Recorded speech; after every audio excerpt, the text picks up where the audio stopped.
Europe 1. Votre invité ce matin, Sonia Mabrouk, est un grand spécialiste des comportements électoraux. C'est le directeur général opinion de l'IFOP. Bienvenue sur Europe 1 et bonjour Frédéric Dabi. Bonjour. Lors de ses vœux aux Français, le président Emmanuel Macron s'est posé en garant de l'unité. Unité, alors que la nouvelle année reste marquée bien sûr par la crise énergétique, par la crise sanitaire. S'ajoute la réforme clivante à venir des retraites. C'est le vrai défi, l'unité. Oui, c'est un classique pour les vœux présidentiels de voir le chef de l'État exhorter à l'unité, au rassemblement, être volontariste, optimiste et mettre en avant les atouts du pays. Mais c'est vrai qu'il fallait parler d'unité quand on voit à quel point les crises ont fracturé le pays, le Covid, la crise sur le pouvoir d'achat. La fracture, c'est entre ceux qui s'en sortent et ceux qui s'en sortent pas. Le paradoxe, c'est que le président, le fil rouge de son intervention, c'était l'unité, mais pour autant, il a fait une annonce, la réforme des retraites, qui est une réforme très clivante. Oui, d'ailleurs, retraite et unité, l'oxymore 2023. C'est l'édito ce matin dans les Échos de l'excellente Cécile Cornudet. C'est vrai qu'il y a un paradoxe. Voici une réforme clivante quand un président appelle à l'unité. Oui, elle est extrêmement clivante. Pour l'instant, la bataille de l'opinion va être très rude pour le gouvernement. Une donnée IFOP fiduciaire récente, seuls 22% des Français, 22%, se déclarent favorables au passage de 62 à 65 ans. Ce qui est intéressant, c'est à quel point il y a un cap psychologique des 65 ans. Quand on teste le passage de 62 à 64 ans, c'est 2 ans de plus que la loi actuelle, on passe à 38%. Parce que je pense que psychologiquement, 65 ans, c'est l'enterrement définitif de la grande réforme mitterrandienne de 1981.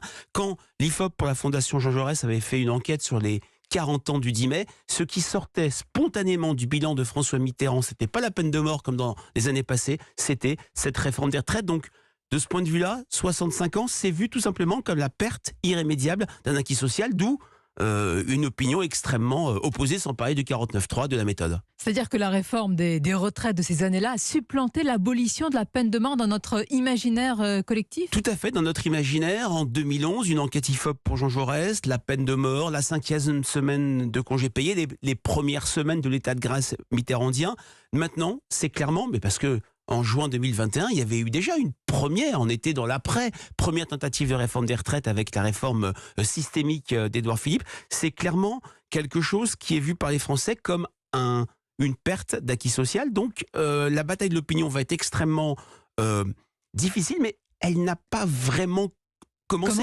Mais Frédéric Dabi, pour la remporter, cette bataille de l'opinion, encore faut-il faire comprendre la finalité d'une réforme, et en l'occurrence cette réforme de retraite. Or, est-ce qu'on sait quel est le véritable but de cette réforme ? Vous avez tout à fait raison. Pour une réforme réussie, c'est l'idée qu'il y a un chemin, il y a une finalité, il y a un but dans une certaine justice sociale. Là, ce qui me frappe, c'est à quel point la finalité de la réforme a changé. Premier temps, c'était une réforme pour se donner des marges de manœuvre budgétaires sur la transition écologique, sur la santé, sur l'hôpital, sur l'école. Lors de ses vœux, Emmanuel Macron a changé de pied. Il est revenu à la logique classique.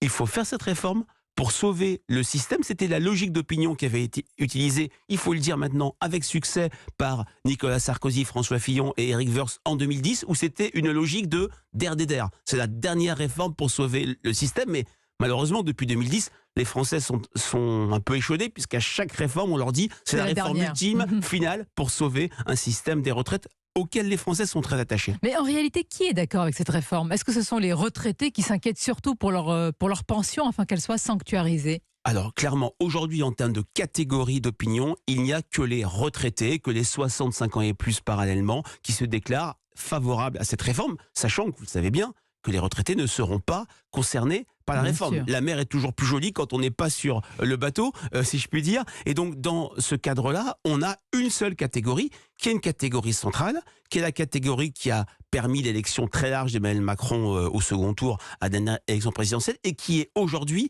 la seule catégorie, peut-être avec les cadres supérieurs, au sein de laquelle le RN n'a pas percé. Il y a quelque chose de frappant dans les vœux d'Emmanuel Macron. Frédéric Dabi, il parle d'unité, de solidarité. Mais prenons un exemple précis pour appréhender l'évolution de l'état d'esprit des Français sur la solidarité. Il y a une question que pose justement l'IFOP depuis une vingtaine d'années, je crois, la voici.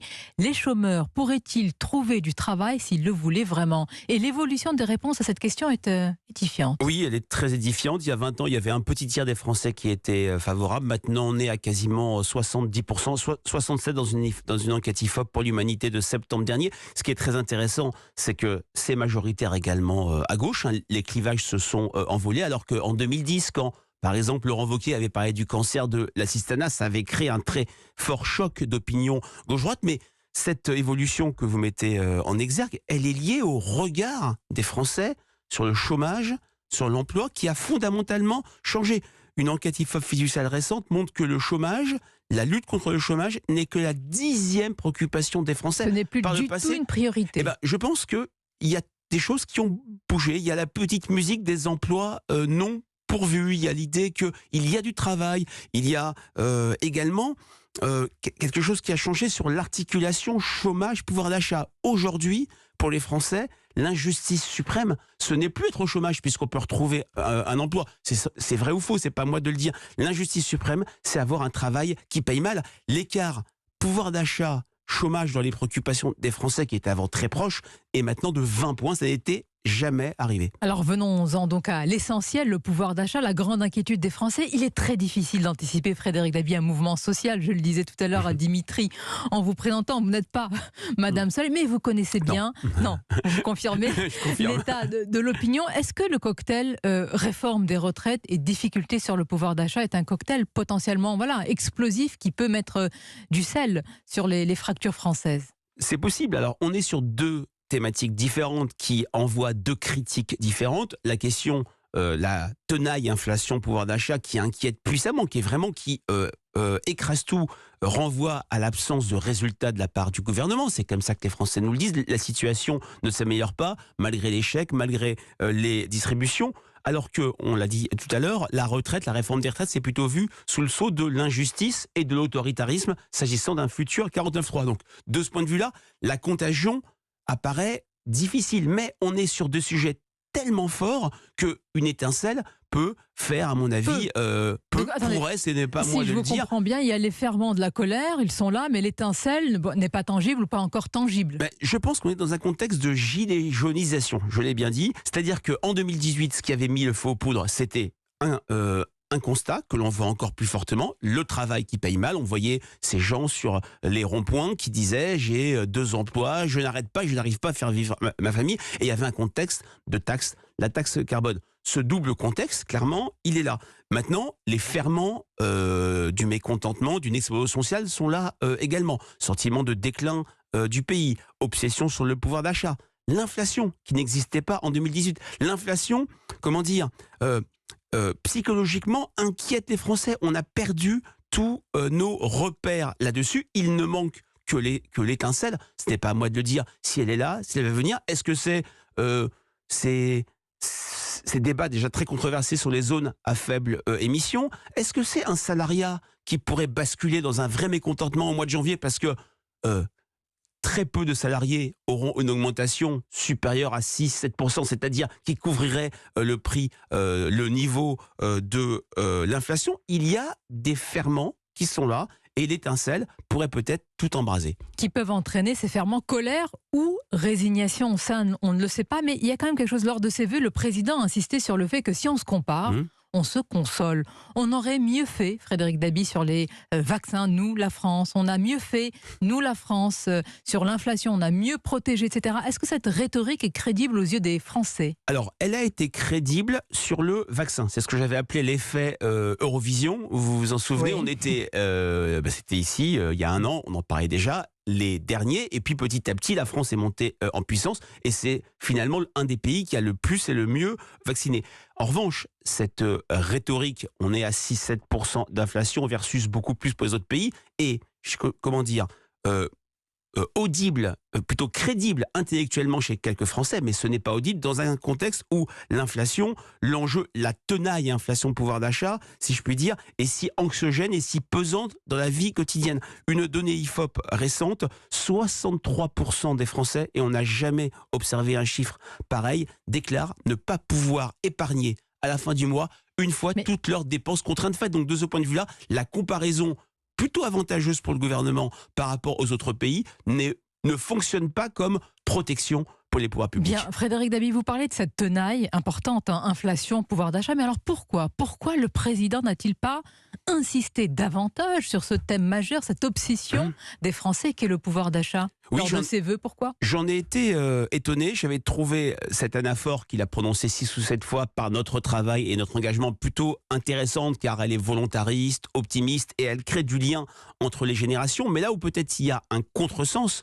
il n'a parlé que du travail, mais il en a parlé de manière abstraite. Pour les Français aujourd'hui, le travail, c'est d'abord avant tout la récompense du travail, le travail qui paye mal, et donc la question du pouvoir d'achat. Et donc, avec cette déconnexion, il a prêté le flanc à une certaine critique qui est toujours en germe depuis le début même de son premier mandat. C'est un président si jeune, qui n'a pas connu de difficultés, qui ne connaît pas la réalité du pays, et c'est les critiques qui ont émergé, qui sont sorties après son intervention. C'est ce qu'a dit d'ailleurs, c'est l'analyse de Catherine Ney il y a quelques jours dans le Figaro, qui a affirmé qu'Emmanuel Macron est à la fois hors norme et hors sol. Hors sol, vous reprenez, vous êtes un analyste, oui, je ne vous demande pas la critique. C'est clair que depuis le début de l'ère Macron, la critique la plus forte qui lui est associée, la source c'est le baromètre IFOP fiducial pour Paris Match, c'est qu'il ne connaît pas vraiment la situation et les préoccupations des Français. Il a essayé de contrecarrer cette perception qui est quand même gênante, parce qu'on attend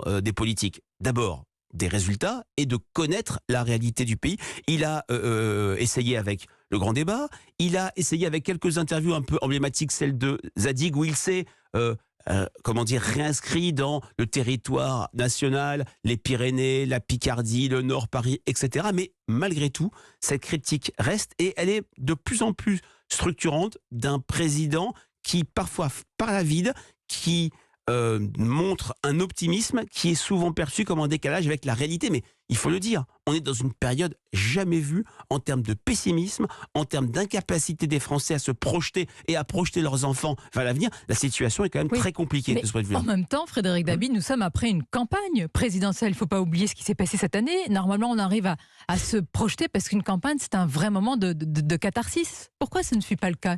Vous mettez le doigt sur la spécificité de cette campagne. Il n'y a pas eu ce moment cathartique où les Français regardent les candidats, qui regardent même la France au fond des yeux, qui débattent des grands sujets. D'ailleurs, nos indicateurs de jour du vote ont montré un niveau d'intérêt pour la campagne jamais vu. On se souvient, cette campagne a été phagocytée par le Covid d'abord, percutée pour ne pas dire anesthésiée par la guerre en Ukraine. Ce grand moment cathartique n'est pas arrivé. La preuve, c'est la première fois depuis que l'IFOP pose cette question qu'après une élection présidentielle, l'optimisme s'est effondré. Bien sûr, il y a un contexte extérieur, l'Ukraine, l'inquiétude, le dérèglement climatique, mais traditionnellement, même en 2012, où la campagne avait été finalement serrée entre Nicolas Sarkozy et François Hollande, à chaque post-campagne présidentielle, l'optimisme des Français remonte, parce que on a débattu, on a mis les choses d'équerre, si je puis dire trivialement, et le pays va repartir.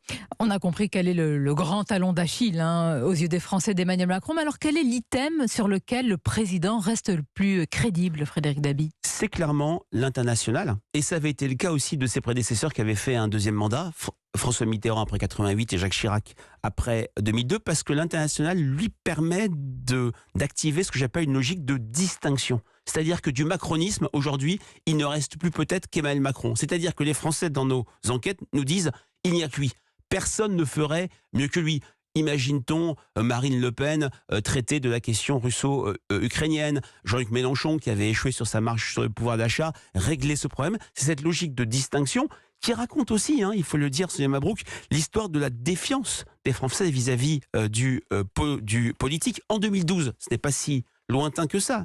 22 personnalités obtenaient plus de 50% de bonnes opinions dans le baromètre IFOP fiducial pour Paris Match. En 2012, 22. En 2017, 8. En 2022, une seule, Édouard Philippe. Ça en dit long sur cette logique de distinction qui est aujourd'hui le principal levier de popularité d'Emmanuel Macron. La logique de transformation, de réforme, a pris du plomb dans l'aile.